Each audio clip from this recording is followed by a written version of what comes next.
always his work my father cared about. His research.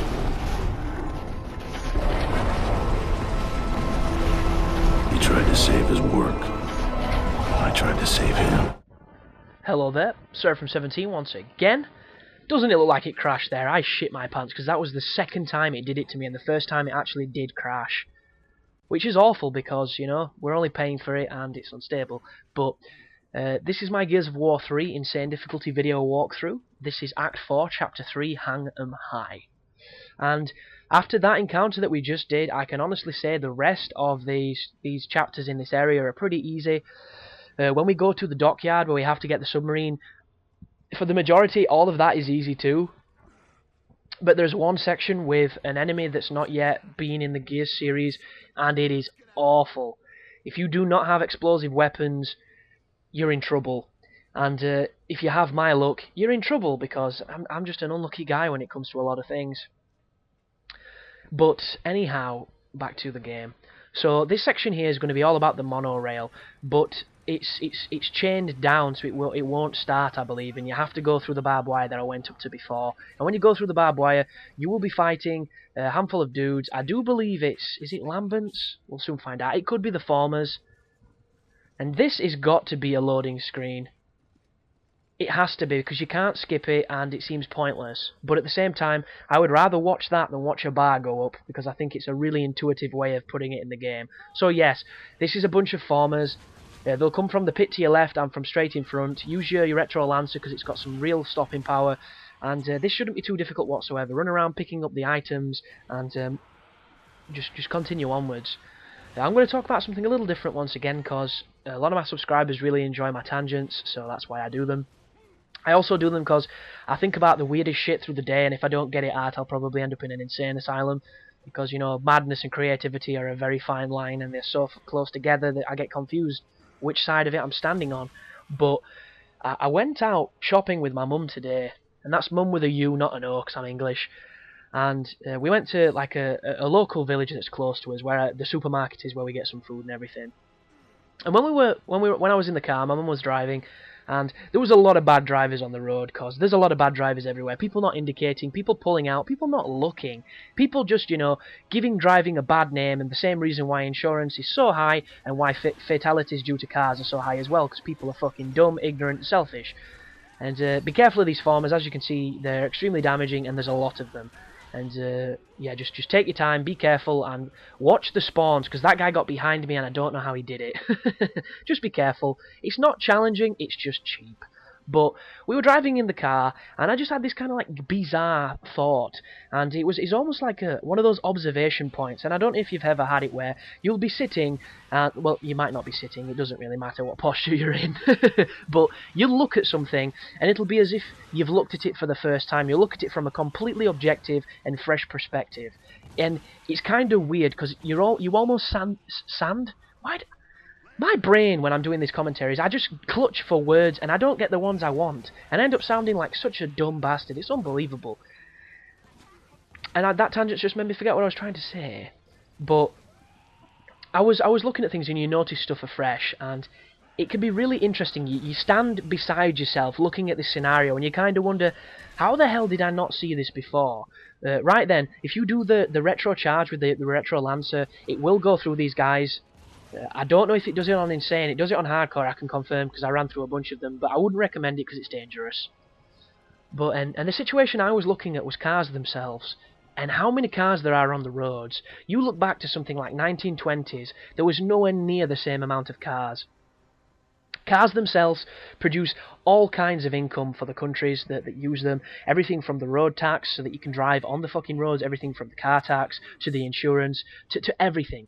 It's all funding the economy. It's all funding, you know, the countries that use them.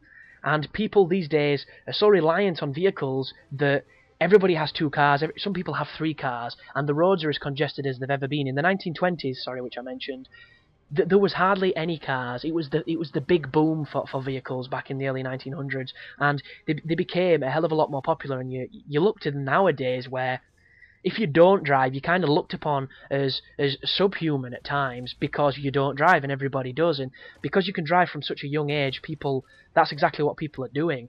And we're almost culture obsessed with travelling distances.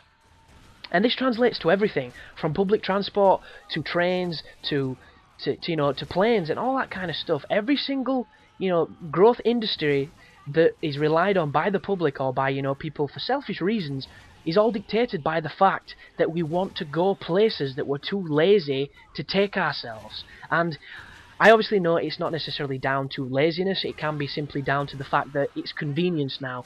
There's so much things in our life. We are so immersed in this popular culture of existence that our time is stolen by television, our time is stolen by hobbies. Time is just a fleeting commodity that you can never have enough of, and is always falling away from you like the sands in an hourglass.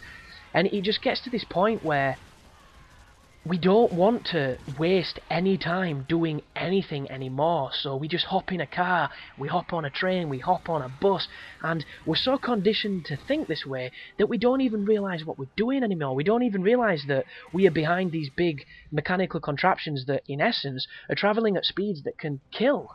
Travelling at speeds that can cause more damage than good. And I know regulations, rules, and the laws you abide by when you drive do help and keep the safety levels, and hopefully nice human beings will give way for you and not drive like absolute douchebags, but some people do.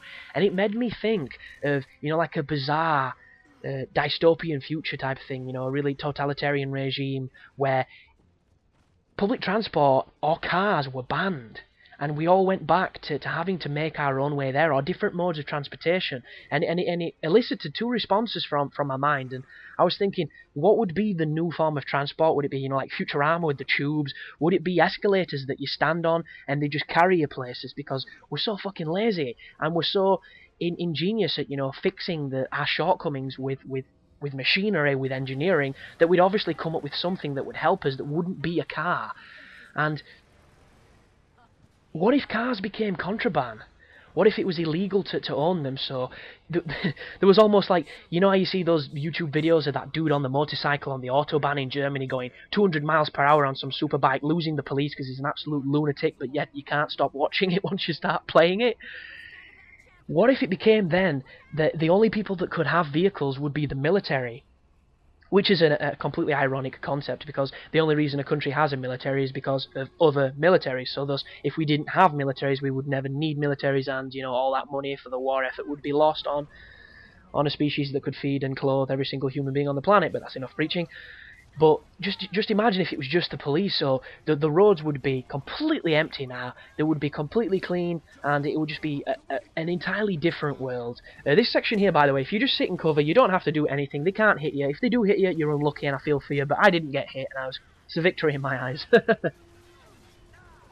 But and if only the police had these vehicles, it'd kind of be like the Mad Max scenario of the dude in the Mustang muscle car who's running away from the cops, who just happen to be killers. In my scenario, they're not killers, but they were on the film.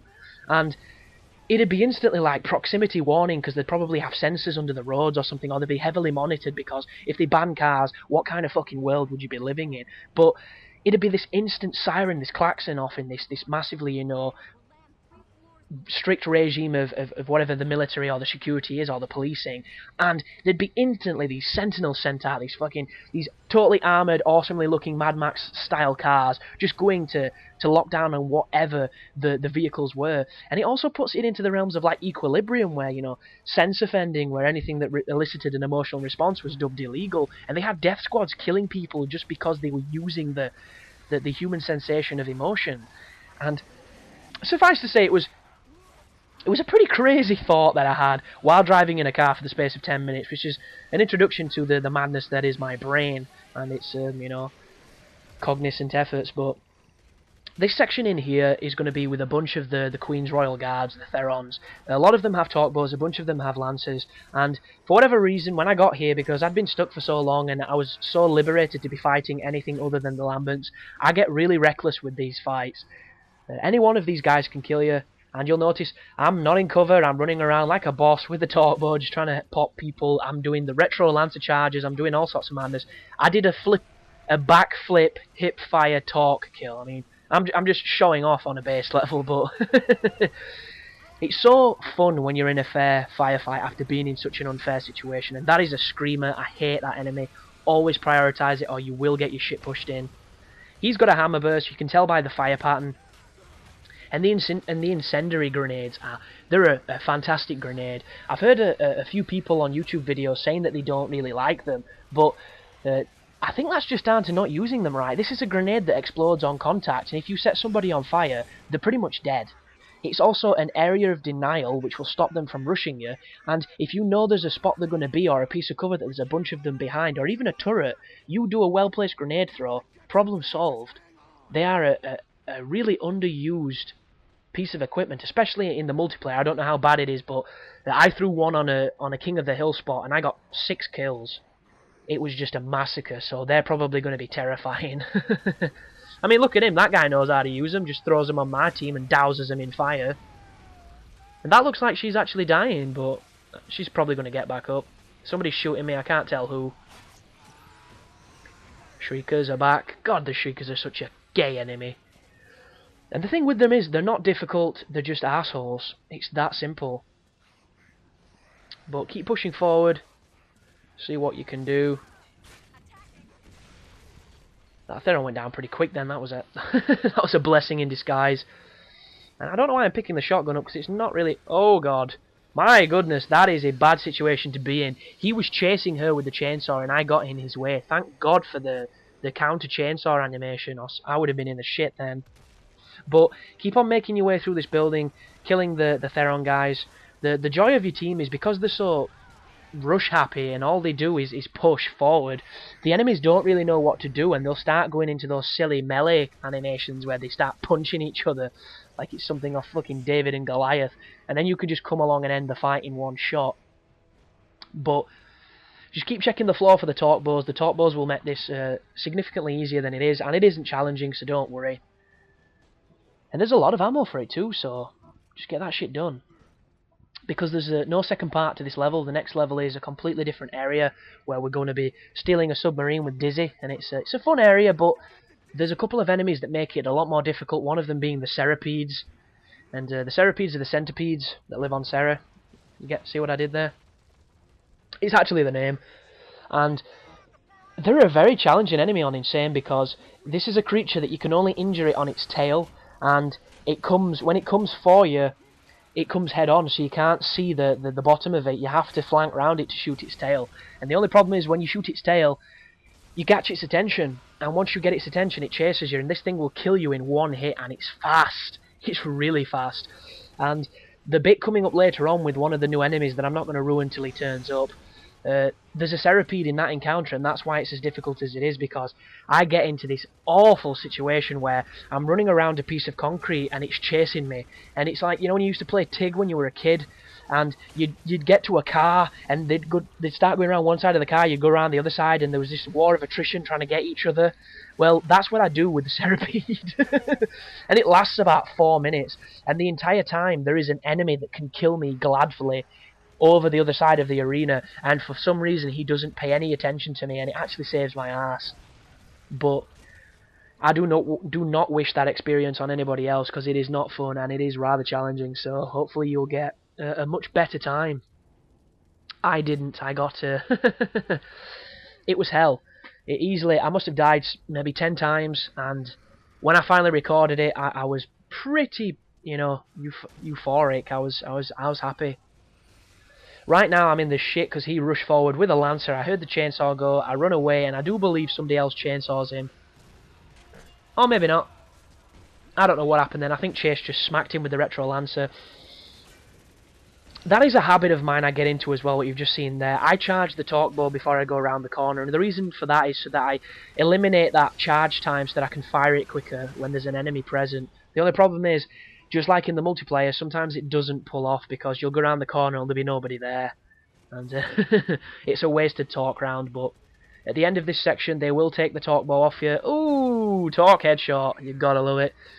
So just make the most of it while you can. Oh! Flipping hip-fire torque shot. Gotta love it. But you can tell I was having fun on this section. I don't recommend doing it, obviously, because it is on insane and shit gets tough, but if you can, why not? It's fun. Thanks for watching, guys, and you take care now.